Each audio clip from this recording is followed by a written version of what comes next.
ಕರ್ನಾಡಿನಲ್ಲಿ ಮುಂದುವರೆದಿದೆ ವರ್ಣಾರ್ಭಟ. ಹುಬ್ಳಿ ಧಾರವಾಡ ಮೈಸೂರಿನಲ್ಲಿ ಮಳೆ ಬಿರುಗಾಳಿ ಸಹಿತ ಭಾರೀ ಮಳೆಗೆ ಅವಾಂತರ ಸೃಷ್ಟಿಯಾಗಿದೆ.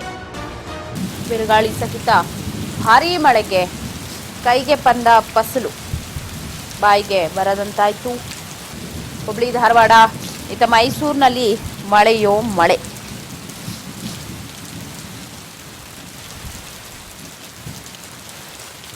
ಮಳೆಯಿಂದ ಕಟಾವಿಗೆ ಬಂದಿದ್ದಂತಹ ಫಸಲು ಹಾನಿಯಾಗಿದೆ. ಕರ್ನಾಡಿನ ಹಲವೆಡೆ ಒಂದಷ್ಟು ಕಡೆ ಮೋಡ ಕವಿದ ವಾತಾವರಣ ಇದ್ರೆ, ಒಂದಷ್ಟು ಕಡೆ ಗುಡುಗು, ಸಿಡಿಲು, ಮಿಂಚು, ಗಾಳಿಯ ಸಮೇತ ಮಳೆ ಬಂದಿರೋದು ನೀವು ನೋಡ್ಬೋದು. ಈಗ ಮಾವಿನ ಸೀಸನ್, ಮಾವು ಫಸಲೆಲ್ಲ ಬಂದಿದ್ದು ಗಾಳಿ ಮಳೆಗೆ ಉದುರಿ ಈ ರೀತಿ ಆಗಿರೋದು.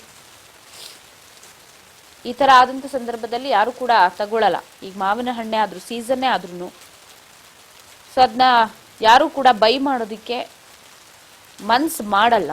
ಯಾಕಂದ್ರೆ ಬಿದ್ದೋಗಿರತ್ತೆ, ಹಾಳಾಗಿರತ್ತೆ ಅನ್ನುವಂಥ ಕಾರಣಕ್ಕೆ.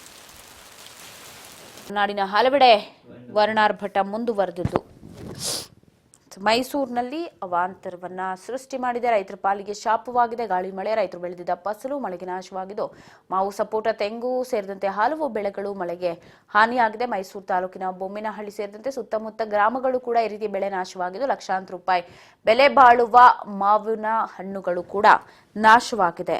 ಇನ್ನು ಗಾಳಿಗೆ ಮುರಿದು ಬಿದ್ದಿದೆ ಮರಗಳಿಂದ ಉದುರಿದೆ ಮಾವಿನ ಹಣ್ಣುಗಳು.